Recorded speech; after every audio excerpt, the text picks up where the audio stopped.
네, 안녕하세요. 안녕하십니까. 2021년 1학기 영상 강좌 하도록 하겠습니다. 저에게 주어진 시간이 1시간인 걸로 제가 알고 있는데요. 11월 16일 강의 진행하겠습니다. 저는 이제 그 교회성장연구소에서 연구사역 IT 부장으로 사역하고 있는 김대학 목사고요. 전남대 나왔고 한세대에서 MDiv, THM 그리고 PhD를 했고 미국에서 이제 그 MA를 하나 했습니다. 교회 성장연구소에서 오랫동안 사역을 했고 교회 컨설턴트이기도 하고 지금은 이제 온라인 교회 세우기 프로젝트를 주로 담당하고 있습니다. 여러분들 이제 강의를 섬기게 돼서 감사하게 생각하고요. 강의 목표를 한 3가지 정도로 잡았습니다. 첫 번째는 하나님께서 지도자를 그분의 섭리 가운데 그분의 뜻을 성취하도록 인도하신다는 것을 발견하는 것. 두 번째는 영산 조용기 목사님을 향한 하나님의 뜻이 하나님 섭리 가운데 이루어지신 것을 확인하게 되는 거고, 세 번째는 각자의 사역 자리에 부르심에서 하나님의 인도하심에 긍정적으로 반응해서 하나님께서 새로운 차원으로 우리 각자를 인도하시는 것을 경험할 수 있게 되기를 좀 강의를 들으면서 좀 이해하고 또 그런 마음이 생겼으면 좋겠다는 목표를 가지고 오늘 수업을 진행하겠습니다. 히브리서 17장 7절에서 8절에 이렇게 되어 있는데요. 하나님의 말씀을 너희에게 이루고 너희를 인도하던 자들을 생각하여 저희 행실의 종말을 주의하여 보고 저희 믿음을 본받으라. 예수 그리스도는 어제나 오늘이나 동일하시니라 라고 말씀이 되어 있어요. 그래서 이제 요거를 뭐라고 부르냐면 리더십 맨데이트, 리더십 대명령이라고 부릅니다. 이제 원래 이제 이제 The Great Commission이라고 하잖아요. Great Mandate, 대명령. 그 명령을 이제 본따서 히브리서 17장 7절로 8절을 리더십을 어떻게 배울지에 대한 이야기로 리더십의 대명령이라고 이렇게 이름을 붙였는데요.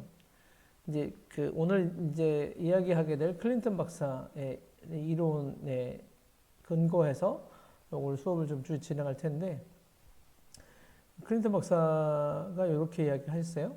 그들의 인생을 어떻게 살았고, 어떻게 죽었는지를 돌아볼 방법이 필요하지 않을까? 구체적인 방법이 없다면 어떻게 그들의 행실을 돌아볼 수 있고, 어떻게 그들을 본받을 수 있단 말인가? 라고 하는 것이 이제 로버트 클린턴 박사님이 플러 신학교 교수님이셨는데 지금은 은퇴하셨고요. 네, 연세가 많으세요. 근데 이제 그런 질문이 있었던 거죠. 이제 그래서 앞서간 선배 지도자들과 성경의 지도자들의 삶을 연구하는 방법을 고안해낸 거예요. 그것이 이제 리더십 이머전스 티어리, 리더들이 이렇게 드러난다, 리더들이 이렇게 나타나더라. 하나님이 그 리더를 나타나게 하는 과정을 이끌어 가시더라고 하는 것으로 연구가 진행이 됐습니다.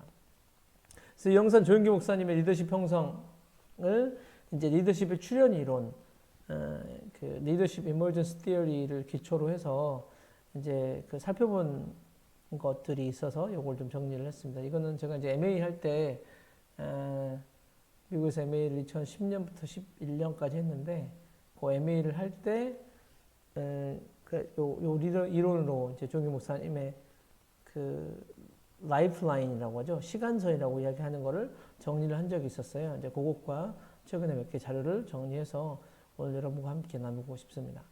The Making of a Leader. 그러니까 로버트 클린턴 박사님이 이렇게 생기셨어요. 지금은 연세가 많이 드셔가지고 그렇습니다만 어쨌든 영적 지도자 만들기라고 한 책에 근거가 되어 있습니다. 클린턴 박사님이 이렇게 이야기했어요. 비기독교 지도자들은 행운이나 기회를 잘 포착하는 것에 의존하는 것과는 달리, 그러니까 비기독교 지도자들은 그러니까 정말 나는 I was very lucky 이렇게 이야기하잖아요. 내가 매우 운이 좋았습니다.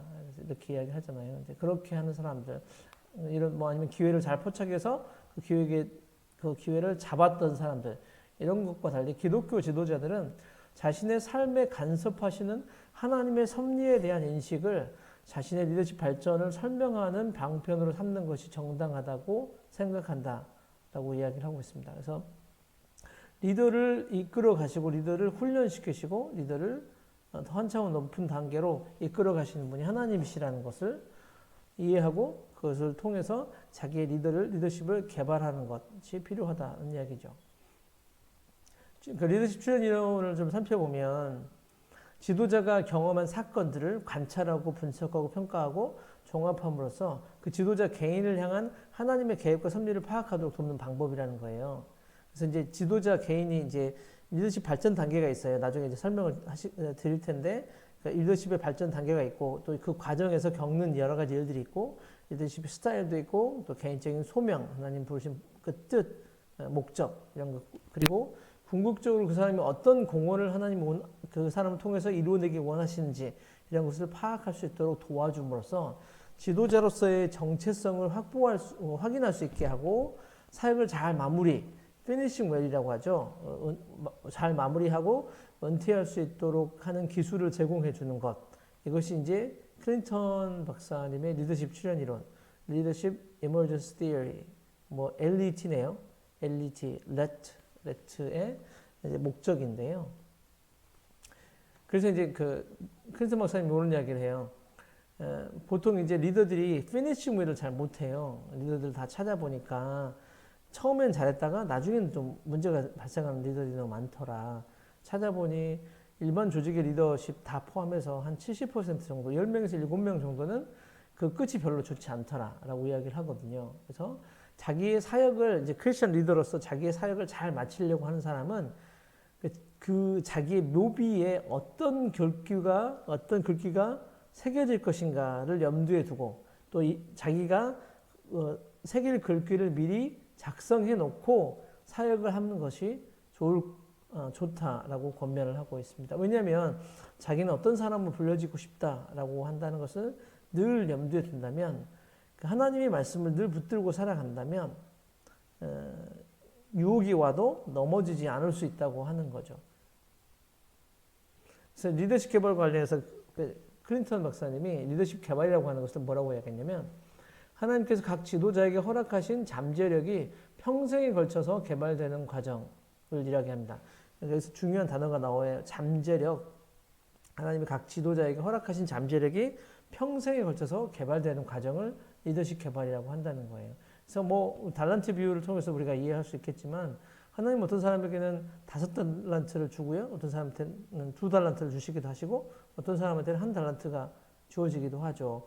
이게 달란트를 많이 받는 게 중요하지 않아요? 많이 받는 게 중요하지 않고 하나님 주신 그 달란트가 다 다를 수 있잖아요. 잠재력이 다 다를 수 있거든요. 근데 그 잠재력을 평생 동안 내가 그것을 얼만큼 더 개발을 하고 하나님 나라를 위해서 그것을 활용했는가가 더 중요한 평가 기준이 될 수 있다고 하는 거죠. 그래서 이제 인격적 성숙이 중요하고 하나님의 목적과 관련된 지도자는 자신의 독특한 성취들도 이 안에 포함되어 있다고 하는 겁니다. 그래서 이제 리더십 출현의 그 이론에서 주요 개념들이 있는데 첫 번째는 타임라인이라고 해서 그 사람이 이제 그 사람의 이제 일생을 쭉 그냥 일직선상에 딱 그려놓고 어떤 중요한 이벤트들이 있었고 어떤 경험들이 있었고 언제 하나님을 만났고 그리고 어떻게 은사를 개발했으며 또 어떤 사역을 했고 또 이제 하나님 앞에서 어떻게 쓰임 받았다 이런 식으로 쭉 써놓은 것을 시간선 타임라인이라고 이야기하고요. 두 번째는 지도력은 lifelong development라고 하죠.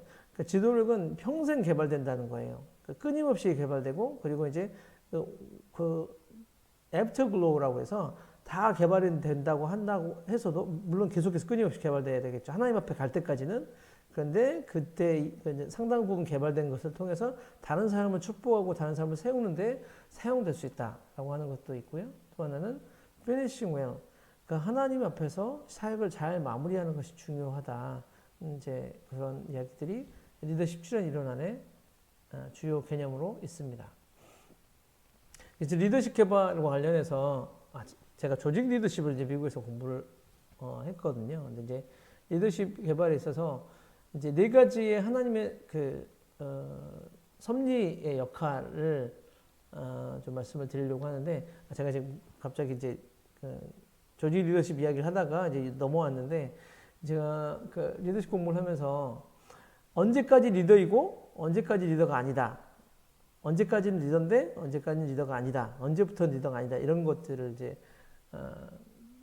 정리를 할 수 있었는데 첫 번째 언제까지 리더냐면 두 가지입니다. 기준이. 첫 번째 그 사람이 들을 때 리더인데 다른 사람의 의견을 청취하고 그 의견을 반영하려고 노력할 때 그러니까 듣는 귀가 있을 때 구약에서 중요한 개념이잖아요.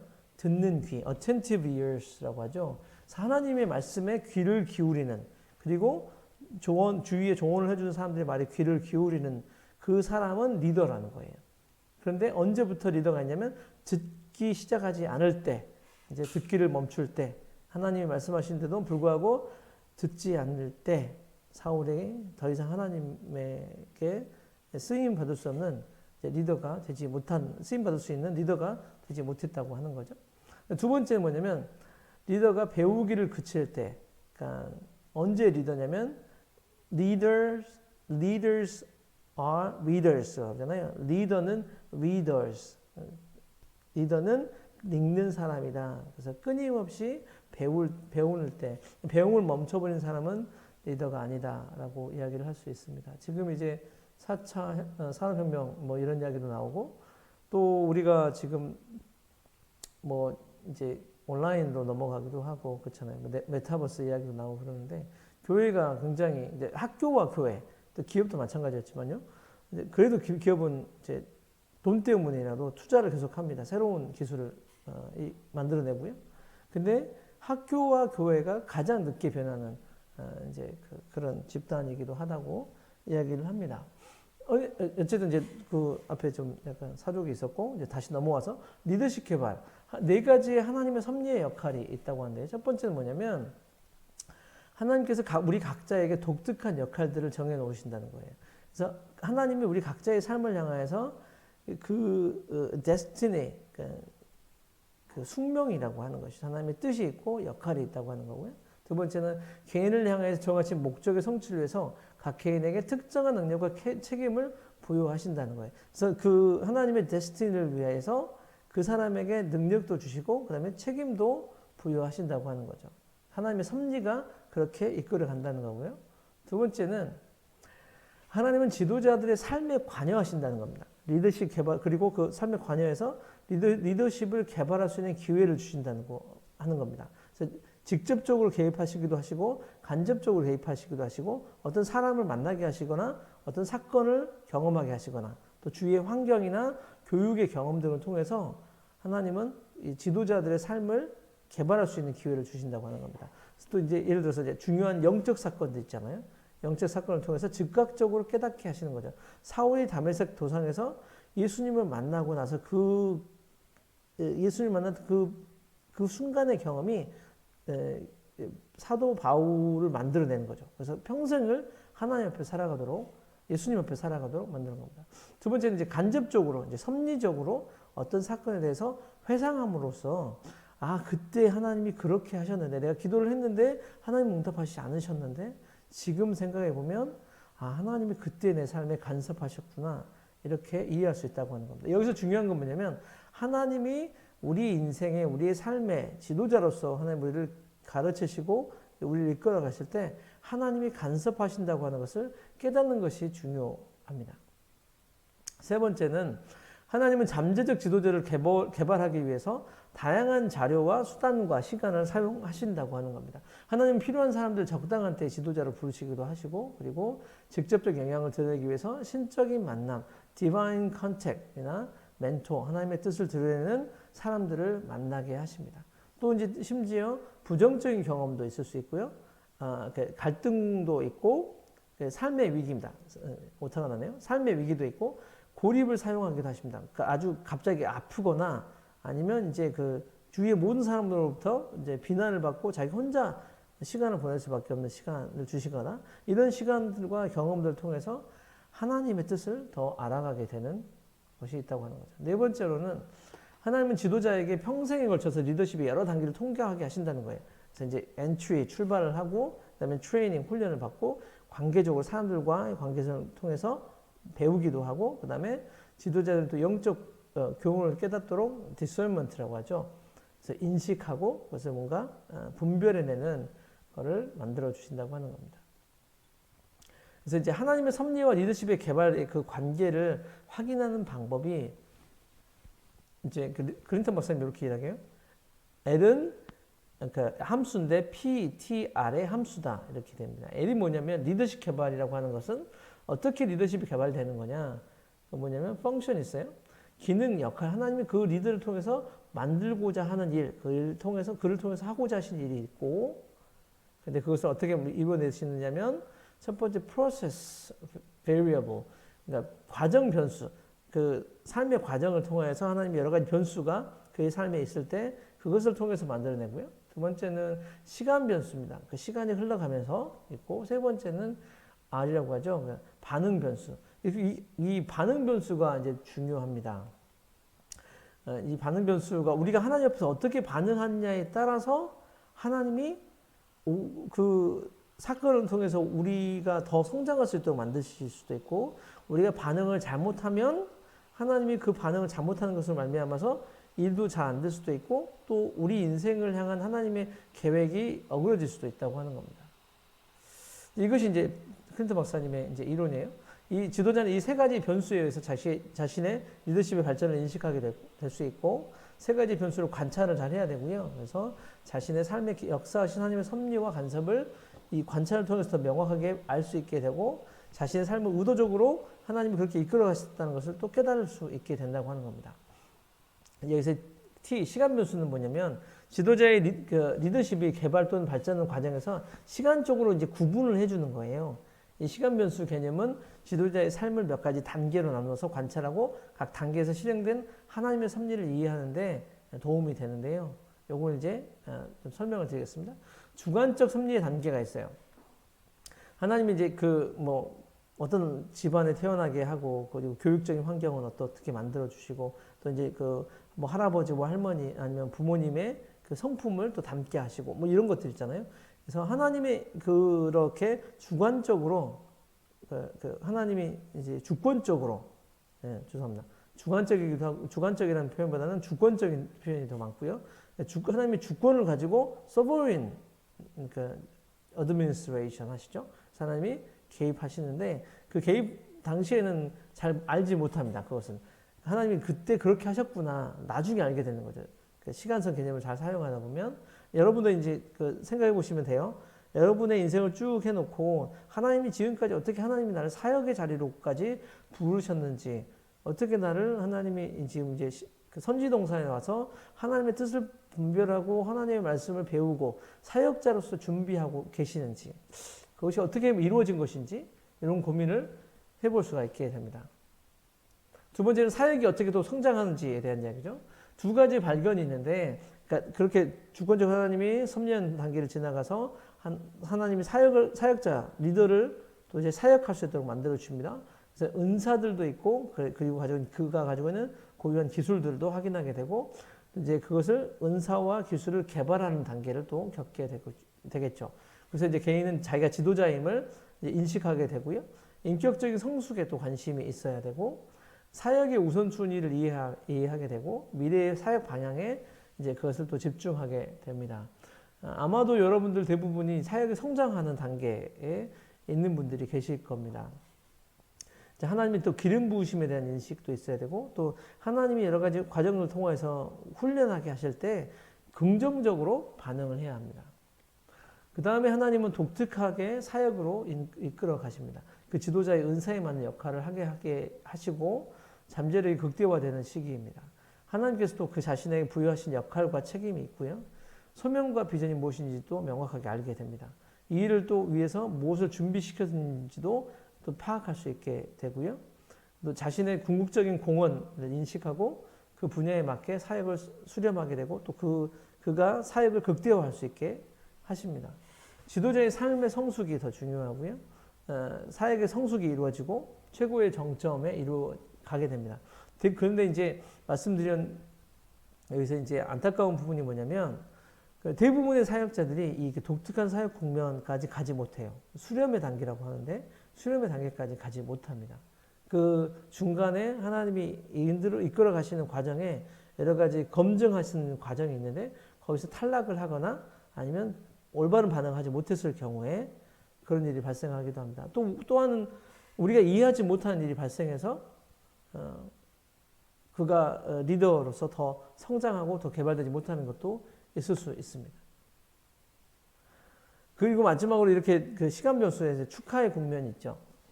죄송합니다. 지도자가 자신을 감당하던 사역의 공적 지위와 책임에서 은퇴한 이유를 가리키게 되고요. 관계를 통해서 지속적으로 영향력을 발휘하게 됩니다. 은퇴하심에도 불구하고 그분들이 하는 이야기는 사실은 땅에 떨어질 게 별로 많지 않아요. 그래서 이제 지혜가 있고, 그다음에 삶의 경험, 그다음에 사역의 노하우들이 있고 이런 것들을 나누어주게 되는 단계죠. 일생 동안 깨달은 지혜는 다른 사람에게 유익이 되고 축복이 되게 됩니다. 그래서 하나님의 은혜, 근데 이 타이밍에 또 중요한 건 뭐냐면 하나님의 은혜를 드러내야 돼요. 하나님께 영광을 돌리고 리더십의 그 타이밍이 리더십의 최정상을 경험하게 됩니다. 그래서 이제 반응 변수가 중요한데요. 반응 변수라고 제가 이제 말씀을 드리고 싶은 게 뭐냐면 하나님의 간섭에 대한 지도자의 반응이 중요해요. 아까 말씀드렸잖아요. F 펑션은 그 리더십 L은 펑션인데 P 그다음에 TR이라고 이제 여기서 이제 R이 또 굉장히 중요합니다. 하나님 앞에서 우리가 어떻게 반응할 것인가. 우리가 얘를 잘 알 수 있는 건 사울 왕에 대한 예를 알 수 있잖아요. 하나님이 이렇게 시켰는데 그렇게 하지 않잖아요. 자기 개인적인 욕망이 있어서 자기 개인적으로 또 말씀에 순종하지 않잖아요. 그래서 사울 왕 당신이 하나님 말씀 버렸기 때문에 하나님도 당신을 버려서 왕이 되지 못하게 할 겁니다. 이렇게 말씀하시잖아요. 그래서 우리가 하나님 앞에서 반응을 얼만큼 잘하는 것이 중요한데요. 그래서 이제 요 하나님의 간섭에 대한 지도자의 반응의 여부와 반응의 유형을 파악하도록 도움을 주는 개념이고요. 지도자의 반응 여부가 지도자의 리더십 발전에 영향을 끼치게 된다는 사실을 발견했고, 그다음에 이제 말씀드렸던 것처럼 하나님의 섭리적인 간섭 안에 대해서 긍정적으로 또는 부정적으로 반응할 수 있는데 긍정적으로 반응해야 된다고 하는 이야기를 드릴 수 있습니다. 이따가 이제 그 예를 좀 들어드릴 수 있는데요. 하나님의 섭리적 사건이 있어요. 신속하게 인식을 하나님이 이거 말씀하고 계시구나. 그래서 긍정적으로 반응하면 리더십이 발전하게 됩니다. 새로운 수준으로 확장이 되고 내적 성장하게 되고 사역이 또 확장되는 계기가 있죠. 근데 인식이 더뎌요. 하나님 말씀하시는데 못 알아먹어요. 제가 잘 못 알아먹는데 못 알아먹어요. 그리고 또 부정적으로 반응해버려요. 그러면 하나님은 하나님을 인지하지 못하고 순종하지 않고 부정적으로 반응하는 사람을 들고 사역하시기가 어려우세요. 그래서 리더십 개발이 지연되고 같은 내용의 사건이 반복적으로 이제 그 사람의 삶에 지속되게 나타납니다. 다루어지지 않은 성품 또 이제 마찬가지라고 우리가 볼 수 있을 것 같아요.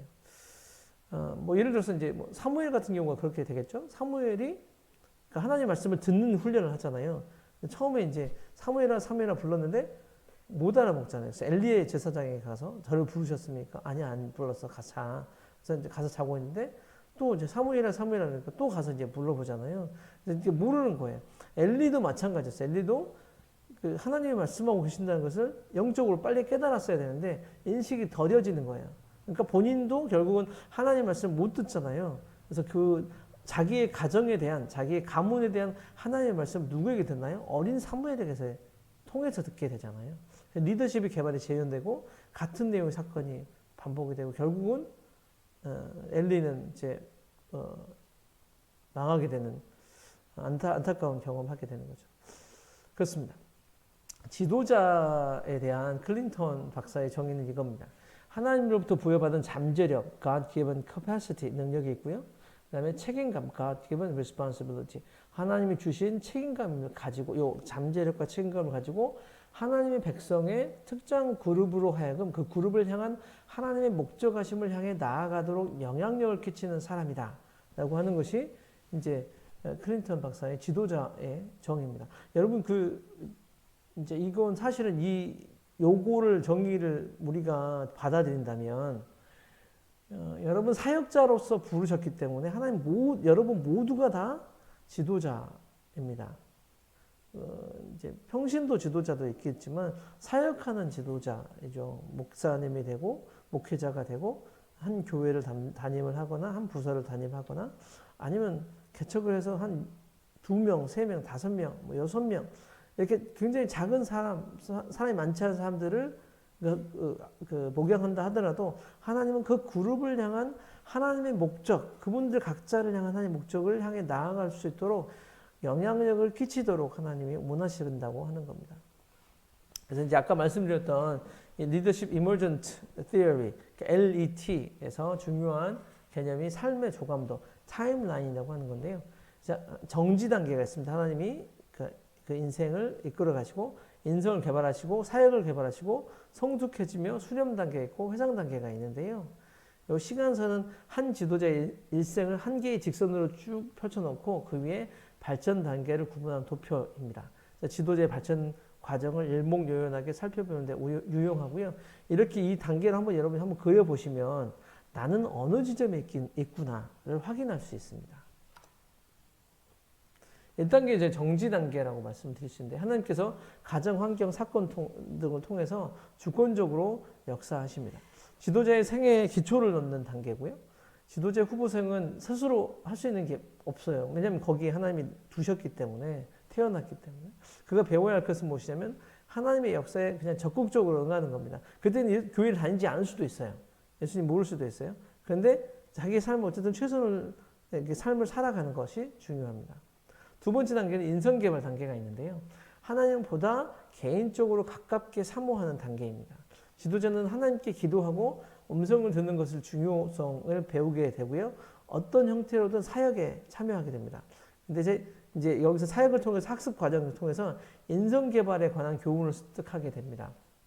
그래서 이제 발견하게 되는 거죠. 사역은 그 됨됨이, 그 사람의 그 사역자의 됨됨이로부터 나오는 것을 이제 그런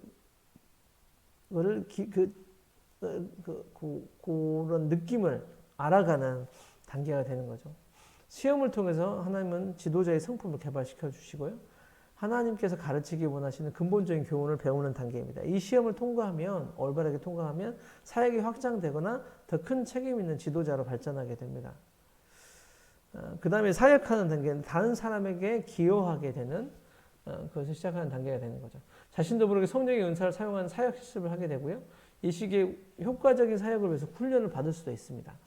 이제 이 시기에 그 주안점은 사역이죠. 그 전에 주안점은 사역이 아니에요. 제가 이제 조금 전에 2단계 인성개발 단계 이제 말씀을 드리면 제가 예수선도단의 DTS 훈련을 이제 받았는데 필리핀에서 했습니다.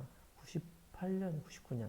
근데 거기서 제가 알게 된 건 뭐였냐면 DTS 하면서 이제 전도여행을 가거든요. 전도여행 하면서 사역의 열매가 있어요. 전도하면 사람들이 예수님 믿게 되기도 하고, 그 다음에 저희가 사역하면 회심해서 돌아오는 사람도 있고 그랬거든요. 근데 그런 것들을 보면서, 무엇인가 이제 기쁨이 있었던 거예요. 사역의 기쁨이 있는 거죠. 근데 하나님은 더 중요하게 여기시는 건 뭐냐면, 내가 그때 사역을 해서 산 사람이 구원을 받는다. 이것도 중요하지만, 더 중요한 건 하나님이 그 사역 경험을 통해서 하나님을 더 알아가고, 그 인격이 개발되고 인성이 개발되는 것을 하나님은 더 원하신다는 겁니다. 그래서 이제 사역 단계에서는 다른 사람과의 바른 관계에 초점을 맞추는 일이 중요합니다. 사역은 혼자 하는 게 아니고요. 그리고 사실은 제가 이제 교회 컨설턴트이고 교회 컨설팅을 꽤 오래 했는데 많은 교회, 초대형 교회부터 제가 이제 단 한 명 목사님 혼자 계신 교회들까지 제가 이제 컨설팅을 하고 목사님들 이제 도와드린 적이 있는데, 결국은 목회자에 의해서 그 목회자에까지 교회가 성장하는 거라고 이해할 수 있어요. 그 목회자의 그릇만큼 교회는 성장하는 거죠. 그래서 하나님은 그것을 개발시켜 주시는 거예요. 자기 자신의 내면을 개발하는 데 집중해야 하고요. 사역 단계에서는 이 시기에 하나님은 또 동시에 사역 기술과 관계 훈련도 같이 진행하십니다. 이 관계 훈련이 안 되면 사역이 확장되기가 어렵습니다. 주의점은 뭐냐면 1, 2, 3단계에서는 활동이나 왕성한 사역의 열매가 주안점이 아니에요. 물론 3단계는 사역의 열매가 있겠지만 2단계에서도 있을 수 있지만 주로 이제 지도자의 인격 안에서 하나님이 역사하시는데, 그래서 근데 이제 요 시기에 이제 지도자들이 요거를 깨닫지 못하고, 그러니까 관계에서 깨어질 수도 있고, 그다음에 이런 것들을 훈련을 해야 되거든요. 그래서 거기서 이제 하나님이 가르치시는 교훈을 배우고, 그 교훈을 통해서 그 관계의 문제나 아니면 그 순종의 문제나 아니면 진실성의 문제나 이런 것들을 좀 극복해 넘어가야 되는데, 그때 못하고 좌절감에 빠지는 사람도 있습니다. 네 번째, 성숙 단계입니다. 지도자가 자신의 사역 중에 만족을 주는 성령의 은사가 어떤 건지 파악하고 그 은사를 사용하는 단계고요. 그래서 자기의 은사를 효과적으로 사용하기 위해서는 우선순위가 필요하다는 것을 알게 되고, 무엇을 하고 하지 말아야 할지에 대한 중요성을 이해하게 됩니다. 이 당시 이때는 이제 성숙하고 풍성한 열매를 얻게 되고요. 또 이때 이제 그 하나님이 고립하게 하실 때도 있어요. 성숙하고 있는 단계에서 고립을 시킬 때도 있습니다. 뭐 제가 이제 연구소에서 2002년에서 2009년 이제 거의 한 8년 정도까지 사역을 하고, 마지막 사역 중에 하나가 뭐였냐면 홍익 목사님 통역하는 사역도 있었고, 그리고 이제 그때 초대형 교회 프로젝트도 진행했지만 3,000명 교회 출석하는 3,000명 교회 출석하는 교회의 컨설팅을 프로젝트 매니저로 처음부터 끝까지 혼자를 다 진행했던 경험이 있었어요. 그래서 이제 죄송합니다. 제가 그때 이제 내가 뭔가 잘 할 수 있다. 내가 이제 많이 배웠구나 이런 느낌이 있었거든요. 내가 이제 할 수 있다 이런 생각이 있었는데, 그 타이밍에 하나님이 이제 예비하신 것도 있었습니다. 제가 2010년부터 13년까지 이제 미국을 가서 공부를 하게 되고 회사를 다녔는데, 그 기간을 하나님이 저를 고립시키셨어요. 정말로 뭐 공부만 했어요. 공부만 하고 회사 일만 하고, 네, 아무것도 못하게 하시고, 네, 그런 것들을 통해서 제가 하나님은 누군지 새롭게 배우게 됩니다. 내가 믿음이 있는지에 대한 고민도 하게 되고, 이런 여러 가지 과정들을 겪게 하시는데요. 요 단계에 성숙하게 됩니다. 지도자의 성품이 녹아지고 성숙해지면서 사역은 인품의 산물이라고 하는 원리를 비로소 알게 됩니다. 그 전에 사역 기술로 사역하는 게 아니라 내 존재로 사역하게 된다는 것을 알게 되는 거죠. 주의점 이 단계에서 주님과의 교통이 항상 기초가 된다는 것과 사역에서 성공보다 하나님과의 교통이 중요한 것에 대한 체험적인 이해를 발전시키는 것이 중요합니다. 그러니까 사역의 열매보다 하나님이 더 중요하고, 왜냐하면 사역은 잠깐이고 하나님과의 관계는 영원하기 때문에 그렇습니다. 그래서 발전의 일세에서 하나님께서 이끌어 가신 현실에 적극적으로 반응을 보이고 하나님과 교제하고 하나님의 뜻을 분별하기 위해서 노력하는 것이 필요합니다. 다섯 번째는 수렴 단계라고 이야기하는데요. 하나님께서는 그 지도자를 은사에 적합하고 사역 경험에 맞는 역할로 인도하시고 그의 사역을 극대화시키는 단계입니다. 지도자는 자신의 가진 최선의 것을 사역에 활용할 때고요. 그의 재질에 적합하지 않은 사역은 하지 않아도 되는 때입니다. 그 전에 이제 훈련하는 단계는 본인이 하지 못하고 어려운 일도 하게 하시거든요. 그런 것을 통해서 관계 훈련도 하시고 그러는 거라. 인격적인 성숙이 필요하고 사역의 성숙이 되고 사역의 성장이 함께 만나서 절정에 이르게 됩니다. 주의점은 많은 사람들이 이 수렴 단계를 경험하지 못하게 되는데, 이유는 뭐냐면 어떤 경우는 이제 인격적인 개발이 부족한 원인이라고 말씀을 드릴 수 있습니다. 그러니까 이제 예를 들어서 어느 정도 이상급의 리더로 세워지려면 사람들 다 포용할 수 있는 리더가 되어야 되는데, 그분이 예를 들어서 까칠해요. 가시가 너무 많아요. 내 속에 내가 너무도 많아서 당신의 쉴 곳 없네. 주님이 우리 속에 쉬실 수 없으세요. 그리고 다른 사람들 내 곁에 와서 내 곁을 내어주고 사람들이 와서 쉴 수 없어요. 가시가 너무 많아서 공사 중이라. 그러면 이제 그 다음 단계로 넘어가기 어렵다는 거죠. 소속단체에서 한정된 직책에 속박됨, 또 그런 것도 있습니다. 지도자로 크지 못하기도 합니다. 이런 것에 대한 여러 가지 이슈들이 있을 수 있습니다. 여기 이제 그 도슨 트로트만 같은 경우는 이해하지 못해요. 왜냐면 그가 이제 물에 빠진 사람을 구하다가 이제 죽거든요. 하나님은 그 사람을 굉장히 크게 사용하고 계셨던, 거기서 수렴 단계로 넘어가야 될 단계였는데 하나님 그를 데려가셔요. 그것을 이해하지 못합니다. 요시야 왕도 마찬가지죠. 회상입니다. 그 마지막 단계는 뭐냐면 전 생애를 통한 이제 사역의 열매와 성장이 하나로 융화되어서 이제 인정받는 시기로 광범위한 영역에 걸쳐서 간접적인 영향력을 행사하는 시기입니다. 지도자들이 긴 생애를 통해서 많은 관계들을 형성하게 되고 이 관계를 통해서 영향력이 발휘하게 되고요. 다른 사람들은 하나님을 꾸준히 따라온 그들의 인생 경로를 따라가려고 할 것입니다. 저희가 오늘 이제 영상 강좌잖아요. 그래서 이제 조영기 목사님의 사역을 이제 전반부, 후반부 이제 저희가 보게 될 텐데, 그 많은 사람들이 조영기 목사님의 사역의 열매를 보고 그 사역을 따라하고 싶어 합니다. 그런데 이제 중요한 건 하나님이 그분을 어떤 식으로 리더로 성장시키시고 개발시키셨는지 앞에 있는 프로세스를 모르면 하나님이 어떻게 저렇게 사용하셨는지 그냥 거기까지만 겉의 모습만 볼 수 있다는 거죠. 그래서 생애 전반에 걸쳐서 지도력을 행사하면서 얻은 지혜의 보고는 많은 사람에게 유익과 축복이 될 것입니다. 그래서 이제 많은 분들이 조영기 목사님 만나서 기도받고 싶어 했고 이야기를 듣고 싶어 하셨습니다. 저도 개인적으로 교회성전연구소 일을 하면서 조영기 목사님을 이제 모시게 된 경우들이 많이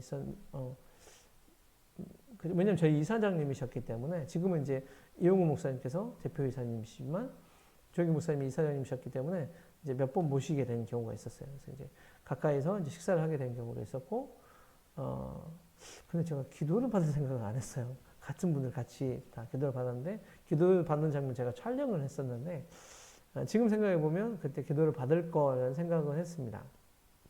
어쨌든, 요 단계에 주의할 건 뭐냐면, 특별하게 신경 써서 발전시켜야 될 과업은 있지 않지만, 사역하면서 살아온 생애를 통해서 하나님께 영광을 돌리며 일생에 걸쳐 발전을 허락한 그분의 성실하심을 높이는 시기가 되어야 합니다. 여기서 이때에 문제가 생길 수도 있습니다. 왜냐하면 finish well, finishing well, 끝까지 멋지게 끝내는 건 쉽지 않거든요. 여러분은 지금 어느 단계에 계신가요? 여러분은 어느 정도의 단계에 계십니까? 하나님의 인성 개발 단계에 계실 수도 있고 사역 단계에 계실 수도 있고 성숙한 단계에 계실 수도 있습니다. 아마 수렴 단계나 회상 단계에 계신 분들 많지 않으시겠죠. 왜냐하면 우리가 사역의 초기에 있기 때문에 그렇습니다.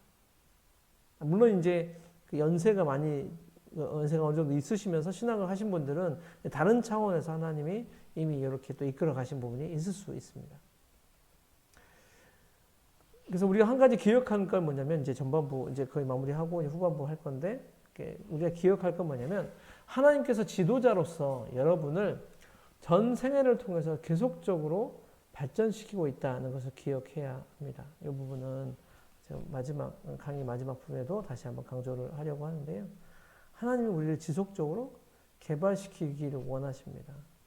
그래서 제 이름이 대학이잖아요. 김대학이거든요. 그래서 대학이 제가 강의가 여러분들 같이 있지 않기 때문에 제가 좀 편하게 이야기하는 것 같긴 한데 큰 대자에다가 배울 학자가 아니고 두루미 학자를 쓰거든요. 이제 오래 살아라 이런 얘기 같아요. 크게 이제 뭐 멀리 날아가라 뭐 이런 이야기도 있을 수 있겠지만, 근데 이제 제가 이제 살다가 이제 대학이라고 하는 이름 자체가 그냥 저한테는 그냥 이제 더 많이 공부하는 것에 대한 것도 있었어요. 그래서 이제 제가 공부를 하다 보니 몇 개를 더 했거든요. 그러니까 이제 뭐 전공을 바꿔가면서 학부 전공은 지역개발이고 하나님 부르셔서 DTS 받고 부르셔서 그 신학대학원을 찾아온 거죠. 제가 이제 순복음교회를 다녔기 때문에 순복음 신학대학 당시에 넷스케이프 인터넷 익스플로러가 아니라 넷스케이프를 쳐가지고 찾아왔습니다. 그래서 봤더니 순복음 신학대학 했더니 한세대학교가 떠가지고 제가 방문을 해서 원서를 받아서 오살리 가서 기도하고 금식하고 기도하고 이제 원서를 작성해서 이제 내고 이제 그 사역자로 왔는데 어쨌든 제가 이제 이것저것 하면서 계속 공부를 했는데 그 끊임없이 공부하고 끊임없이 발전하는 것을 하나님이 원하시는 것 같습니다. 그래서 이제 저도 제 삶을 거기에다 이제 그냥 이제 사역 경험이 좀 있으니까 그냥 그대로 할 수도 있는데 그게 아니라 지속적으로 하나님 발전하기 원하시는 것 같아요. 그래서 저도 저의 삶을 그쪽으로 이제 밀어넣고 있는데요. 여러분과 이 강의 하는 것도 사실 그 일환 중에 하나입니다. 제가 이 강의 하려고 이제 준비를 해야 되잖아요. 그러면 이제 잠을 좀 못 자기도 하고, 아니면 이제 제 시간을 이제 못 쓰기도 하고, 뭐 그렇죠. 근데 이제 제가 강의를 좀 해주시면 좋겠습니다 하고 이제 교수님 부탁하셨을 때 제가 기꺼이 기쁨으로 일을 했습니다. 여러분에게 도움이 안 될 수도 있지만 저에게는 도움이 되거든요. 저는 발전할 수 있다. 저는 발전하고 있다고 생각하거든요. 여러분도 그러셨으면 좋겠습니다. 이제 그러면 이제 두 번째 파트. 잠깐만요. 물 마시고 하겠습니다. 감사합니다. 네, 실례하고요. 로버트 켄턴 박사의 이제 지도자 출연 이론에 따른 영산 조용기 목사님의 리더십 발전을 잠깐 두 번째 파트로 찾아볼 수 있도록 하겠습니다. 그래서 아까 말씀드렸던 중요한 개념 중에 하나가 시간선이잖아요. 타임라인. 영산 조용기 목사님의 타임라인을 좀 살펴보겠습니다. 주권적인 기초. 하나님이 주권적으로 조용기 목사님의 삶을 이끌어 가셨던 것. 그래서 이제 보시면 영어 공부를 하게 됐던 거죠. 영어 공부 다니던 학교에 이제 미군들이 주둔하기도 하고, 그다음에 이제 그 영어 공부에 관심이 있어서 영어 사전을 계속 외웠던 것도 있고, 그래서 이제 그 영어가 조용기 목사님의 사역을 10배라고 말씀을 드리긴 애매하지만 굉장히 많이 사역을 열어준 겁니다. 왜냐하면 영어 공부를 했기 때문에. 그건 뭐냐면 이제 조용기 목사님께서 이제 최성기 목사님한테 그런 이야기를 하셨대요. 영어 공부를 하면, 영어를 할 줄 알면 사역이 정말 많이 열어질 거라고 이런 이야기를 하셨다고 하는 거를 들은 적이 있는데, 뭐 그게 이제 실제로 있었을 수도 있고 아닐 수도 있는데, 어쨌든 그 영어라고 하는 단어는, 특히 이제 전 세계 공용어 중에 하나인 영어를 사용하게 된다고 하면 사역이 굉장히 많이 늘어납니다. 저도 이제 개인적으로 그런 경험을 하게 됐는데, 피터 와그너 목사님이 연구소 때문에 오신 적이 있어요. 제가 그때는 알바였거든요. 알바를 하고 있었는데, 그때 이제 그 부소장님으로 계시던 분이 저보고 그 당시 전도사였는데, 김대학 전도사 내일 타 그러는 거예요.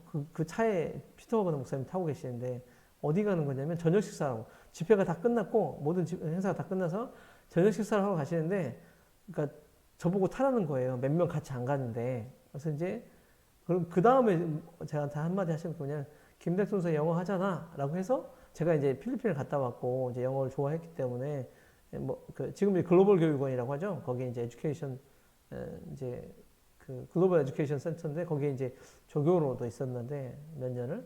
근데 어쨌든 이제 그것 때문에 피터 와그너 목사님하고 같이 밥을 먹었어요. 밥을 먹게 된 계기가 됐고, 또 하나는 이제 그 저녁에 이제 63빌딩 그 수족관도 가고, 그다음에 올라가가지고 이제 전망대도 가서 보고, 개인적으로 제가 가지고 있던 궁금증에 대한 질문도 해서 피터 와그너 목사님하고 에피소드가 하나 있는. 이게 뭐냐면 제가 영어를 조금 할 수 있었기 때문에 그랬던 거거든요. 근데 조용기 목사님 영어 공부 때문에 사역이 전 세계적인 사역이 됐습니다. 아픈 게 있으셨고요. 회심을 하게 됐고, 신학교 입학하게 됐고, 최사진 전도사님을 사역의 파트너로 만나게 되는 놀라운 역사가 있었죠. 주권적으로. 내적인 선장을 하셨습니다. Inner Life Growth라고 해서 제주동 교회 이제 1959년부터 1960년까지 제주동 교회 사역하시면서 교회를 개척하게 됐고, 치유 사역이 진행이 됐고요. 또 군대를 들어가게 됐어요. 군대를 들어갔다가 이제 아팠고, 존 호스턴 선교사를 만나고, 또 군대에서 의병으로 제대한 여러 가지 이런 사건들이 내적 성장의 기간 동안에 있었습니다. 또 사역의 성장도 사역의 성숙한 기간이 있었습니다. Ministry Maturing이라고 하는데, 서대문 교회 시대가 된 거죠. 서대문 교회 사역을 하게 되셨고, 결혼을 하게 되었습니다. 그래서 이제 구역 소그룹을 또 시작하게 됐고, 해외 선교가 시작됐고, 또 이제 1년 동안 병상에 계셨어요. 1년 동안 병상에 계셨던 이 고립의 시간 동안에, 그 아픔의 시간 동안에 그 사역에 대한 새로운 관점과 새로운 그 인사이트, 그리고 말미암아 구역 소그룹이 시작이 된 거잖아요. 그래서 그때부터 그 셀 그룹 익스플로전이라고 하죠. 셀들이 폭파한 거죠. 구역이 폭파해요. 계속해서 분열해가지고 전 세계에서 가장 큰 교회가 된 놀라운 역사가 있었던 거죠. 또 이 기간 동안에 라이프 머추어링에서 여의도 순복음교회 1914년부터 75년 동안에 여의도로 교회를 옮기고 교회 건축하고 요 시기에 아주 어려운 시기에 기도하시면서 하나님 앞에서 다시 한번 새롭게 되어진 시간도 있었고 또 해외 선교 사역도 계속해서 되었고 이 시기에 이제 기도원 사역을 또 시작하게 되었습니다. 인격이 성숙한 단계였고 그리고 나서 이제 76년부터 2008년까지는 이제 컨버전스라고 해서 융합이라고 하죠. 그러니까 그 조영기 목사님 사역이 이제 엄청 확장이 되고 그리고 이제 CGI Church Growth International 이제 국제 교회 성장 연구원 국제 교회 성장 이렇게 컨퍼런스도 열시고 이렇게 하면서 해외 선교 사역도 하시게 되는 그런 사역들이 있었습니다. 이렇게 이제 주권적 기초, 내적 성장, 사역 성숙, 인격 성숙, 수렴 단계. 그다음에 여광이라고 하죠. 요거는 뭐냐면 afterglow인데 반짝반짝거리는데 그러니까 그것이 끝나는 시점에 이제 나머지의 빛이 있는 은퇴 후 사역을 이야기합니다. 2008년에 은퇴하셨고 2021년에 올해 소천을 하셨는데요. 하나님 부르심을 받았습니다.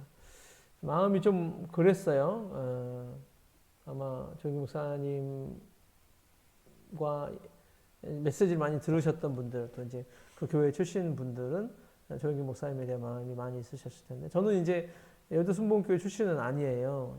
그렇지만 제가 이제 교회 성장 연구소의 사역을 2002년부터 시작하면서 저희 이제 그 이사장님으로 모시기도 하고 그리고 이제 그 전부터 마음이 울적할 때 힘들 때 조영기 목사님 설교를 딱 듣고 나면 그냥 희망이 생겨요. 소망이 생겨요. 그래서 울적할 때 설교를 많이 들었어요. 힘들 때 신대원 3학년 때 설교 많이 들었나 봐요. 그때 마음에 어려운 일이 있었기 때문에 그냥 뭐 힘들었는데 그때 말씀을 들으면 새로운 소망이 있어요. 새로운 소망이 있는. 여전히 이제 그때 사역도 그렇습니다. 은퇴 후에 원로 목사님으로서 사역도 하셨고 그다음에 DCEM, CGI 이런 것들 통해서 계속 사역하셨고 또 사랑과 행복 남은 재단도 만드셔서 사회 구원 사역을 더 많이 하셨고 해외 선교 사역 제자들 교회를 방문하시고 격려하시고 또 말씀 사역하시고 그리고 이제 주님의 부르심에 이제 또 응답하셔서 그 소천 하나님 부르심에 응답하셔서 사역하셨습니다. 네, 돌아가셨죠? 서버린 파운데이션 하나님이 이 가정에 이제 이렇게 태어나게 하시고 이렇게 열심히 있고 그다음에 정직하고 성실한 부모님, 조부모님 이렇게 만나서 그런 성품을 타고나게 되기도 하고 그리고 이제 신학교에 가서 신학교를 졸업하게 되기도 합니다. 이제 그 다음에 Inner Life Course 이제 신학교를 졸업하시고 사역을 이제 시작하게 되는 것들도 보이시죠? 여기 보시면 이제 그 선교사님들을 와 이제 여기 통역하는 사역들이 굉장히 조영기 목사님의 사역을 더 풍성하게 했습니다. 왜냐하면 당시에 이제 오순절 계통에 놀라운 부흥사들 많은 분들이 이제 들어왔기 때문에 그분들을 통역하면서 이제 그분들이 가지고 있는 사역 기술을 알게 되기도 했고, 그러니까 이제 통역하면서 성경적인 관점, 또 성령에 대한 인식 이런 것들을 더 많이 알게 되는 기회가 되었을 거라고 이야기를 합니다.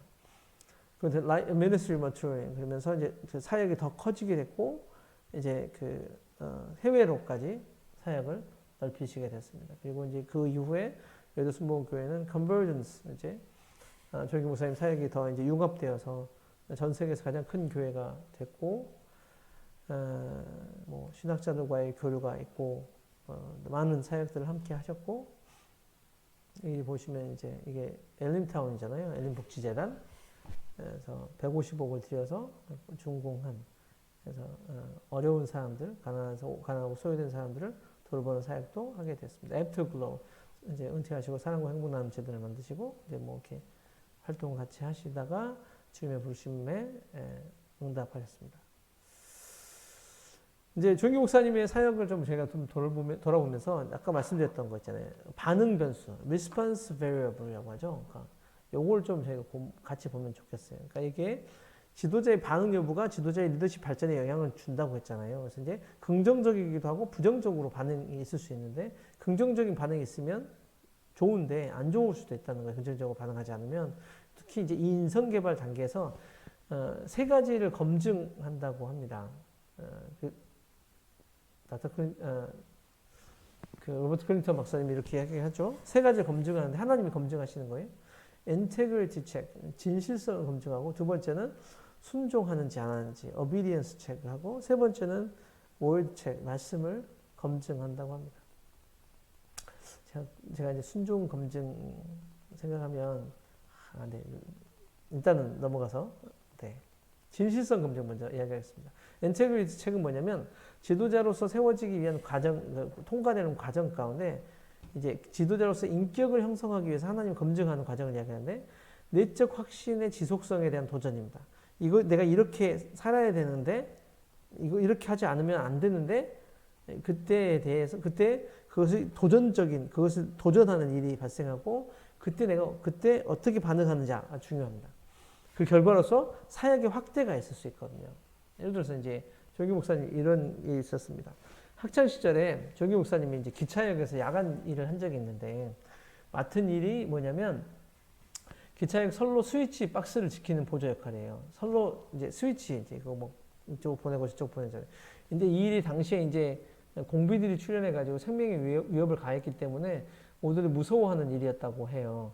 근데 어느 날 공비와 같은 사람이 공비처럼 생긴 사람이 나타나가지고 권총으로 목사님을 위협했다는 겁니다. 그래서 이제 어떻게 뭐 그랬는데 조용기 목사님이 그러니까 그 공비처럼 생긴 사람이 너 빨리 안 가 꺼져 이렇게 이야기했겠죠. 근데 내가 와 꺼집니까?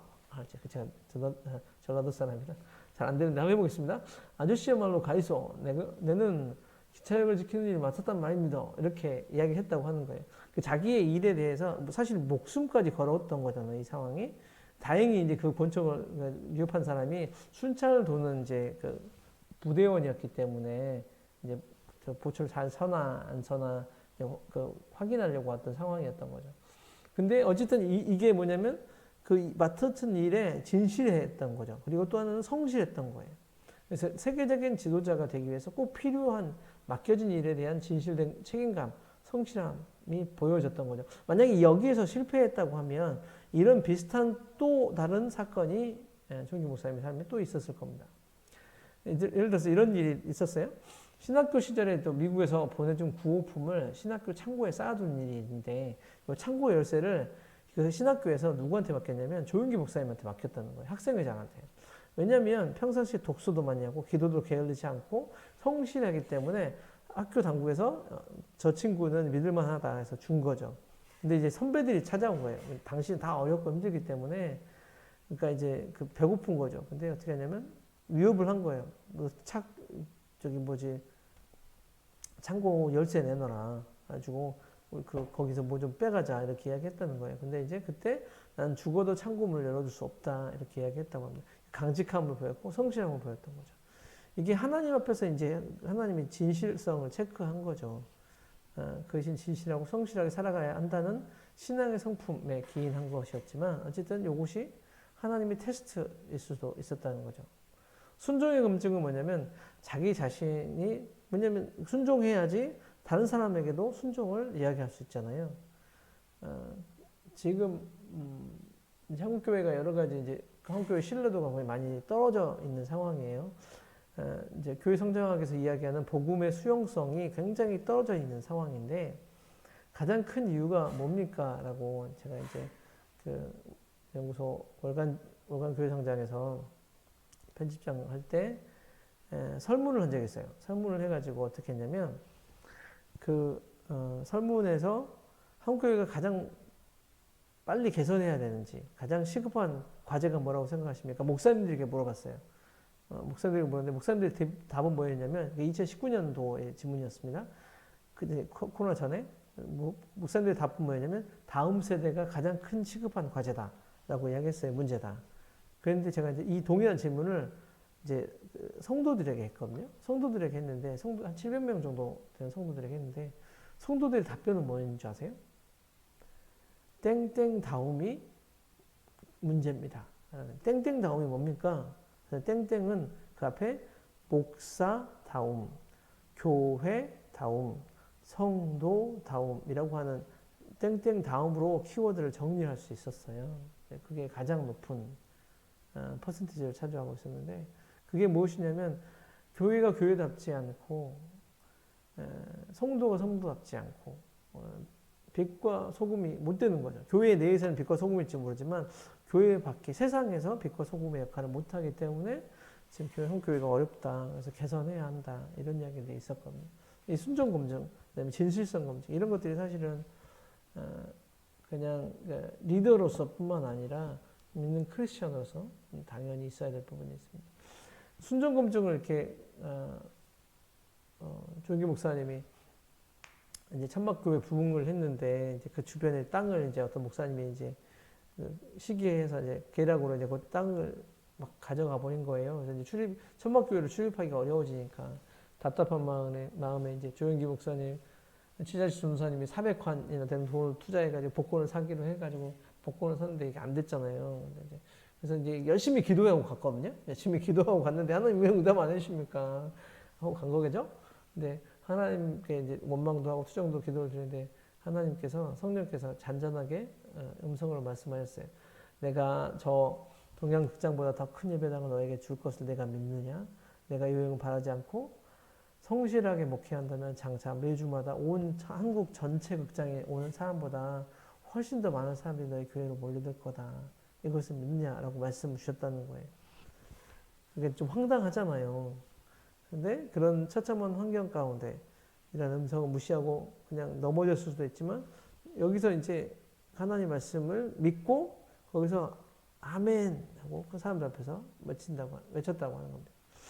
이제 또 이제 요게 즉각적인 순종에 대한 건데 여수의 부흥회 리더를 갔는데 전철을 타고 가다가 성령께서 옆자리에 앉아있던 할아버지를 전도하라고 명령하셨대요.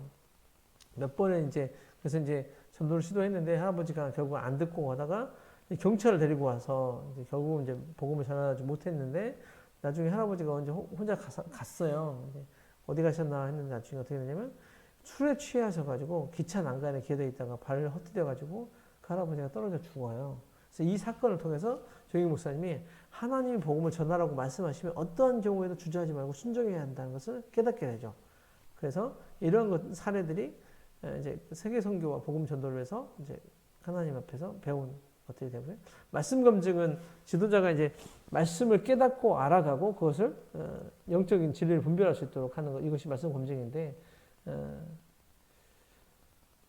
지도자로서 이제 성장의 과정에서 이제 조영기 목사님이 그 말씀을 잘 적용하시는 부분이 있어요. 그래서 성공적인 인생을 살기 위해서 반드시 고난을 극복하는 과정이 필요하다는 것을 잠자리를 통해서 배우고 모든 일에 이 순서가 있고 인내가 필요하다. 이것을 또 공부를 키우면서 그것을 또 알게 됐고 예수를 믿고 배운 주 나에게 내가 편안한 신의 가사를 깊게 이해하게 해준 그러니까 닭장에 병아리들이 불이 났는데 그러니까 불이 난 닭장에서 그러니까 어미닭이 그냥 병아리를 품고 안에 죽었다는 거예요.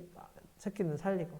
그래서 또 이제 하나님을 예배해야 한다는 거, 하나님께 예배 드린다는 게 걔가 주인을 향해서 반갑게 달려가듯 하나님을 향해서 달려가는 것이 예배다. 이런 생동감을 알게 해준 과수원의 개들. 이런 것들이 이제 쭉 삶 속에 일어나는 모든 일을 주의 깊게 관찰하고 그 안에서 말씀과 연결할 수 있는 의미를 발견하는 자세를 갖고 있었다고 하는 겁니다. 이거 정말로 그러니까 쉽지 않거든요. 이것들을 하기가.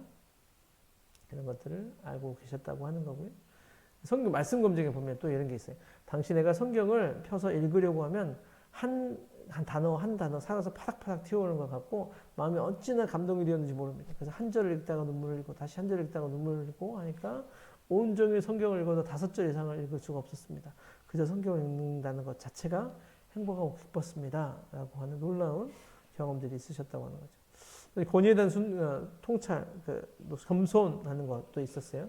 세계적인 사역자들과 함께 이제 일했잖아요. 신학생이었음에도 불구하고 이제 통역을 했기 때문에 그래서 이제 유명한 부흥 강사님이 왔을 때도 통역을 했는데 열정적으로 통역을 했어요. 그런데 이제 뭐냐면 행사 맡은 목사님들이 신학생을 그러니까 통역했으면 밥이라도 먹을 때 같이 데리고 가야 되잖아요. 인간적으로. 근데 물론 그 당시에 문화가 또 그렇지 않을 수도 있었겠지만 안 데리고 간 거예요. 그래서 자기들은 곰탕 먹으러 가면서 수거하고 쓴 학생회장은 그냥 안 데리고 가니까 그냥 혼자 기숙사 가가지고 안남미 밥을 먹었다는 거예요. 날아다니는 쌀 있잖아요. 그냥 그것을 먹고 부흥에 참여했는데 일반 사람 저 같으면 아마 좀 마음이 좀 어려웠을 거예요. 난 통역했는데 저도 가끔씩 통역했는데 통역자는 안 챙겨주네? 뭐 이런 마음이 들 수 있잖아요. 근데 그때 그 권위에 대한 순종한 자세로 사역을 임했고 그리고 부흥의 기간 동안에 통역을 마치고 나면 광장으로 내려와서 은혜를 받겠다며 찬양기도를 했다고. 그러니까 난 통역자야. 난 충분히 은혜를 받았어. 내가 뭐 더 기도하겠어. 이게 아니라 은혜를 받기 위해서 하나님 앞에서 다시 또 무릎을 꿇고 기도했다.